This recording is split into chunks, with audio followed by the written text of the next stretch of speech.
At the core of this exhibition is authentic storytelling. Many people have simplistic and sort of stereotypical ideas about what sex work is and who sex workers are. We hope that people come into this space and kind of challenge their ideas and leave with a more complicated view of sex workers, sex work, and what sex workers demand. Criminalization, generally speaking, what we see is that it tends to push sex work underground. What happens when sex work is underground is that there are no standards at all. You can't really hold your employer accountable for an unsafe workplace. And in fact, a lot of sex workers won't even report kind of more abusive things to the police because they run the risk of being persecuted themselves. The tagline for this pop-up is "Sex work is work." We believe that by bringing workplace health and safety standards, by bringing the labor law into the sex industry, bringing it to sex work, that is how we actually increase the power of workers, increase autonomy.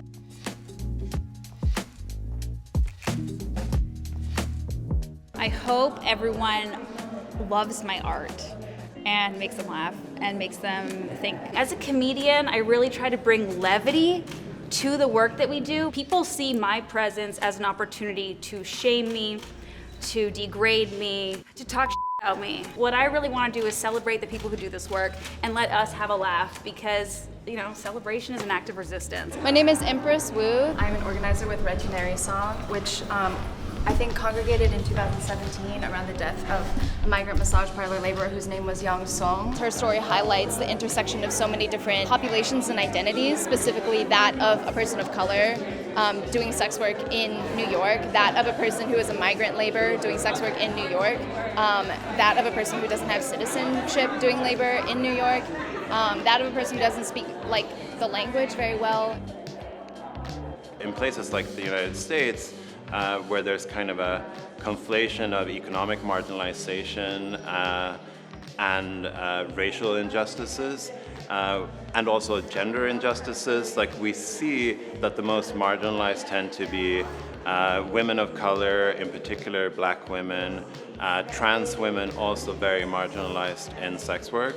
When we talk about sex worker policy, or any policy for that matter, it can often become really abstract. It can become about data sets. It can become about this public discourse that's happening. This pulls us away from that, right? And it moves us closer to actually taking a look, and a beautiful one at that, at the people who would be directly impacted by the policy change. I'm Midori, and this is my piece, Invocation. In Japan, there are many rituals where tools of the trade, when they're broken, they are retired, like a broken sewing needle or broken hair combs, that indicate the objects that served in the various labor. I put out a call to the public for current and former queer sex workers to memorialize and donate that object. We all have that thing that we hold on to. It feels disrespectful to throw it away, but you also need to let it go. So I am receiving these objects and giving it new life as a collective memory. These are each objects that hold stories that we may never know. Tales of labor, of craft, of life of being in entertainment. I use hemp rope. This is also not only used in bondage, but it is more specifically used as the lines for curtains in theater. In Broadway, all those stage curtains, it's pulled up by hemp. You are welcome to enter into here. It is best experienced from within, these objects. There is a transparency, but there is also the division between the public and the private.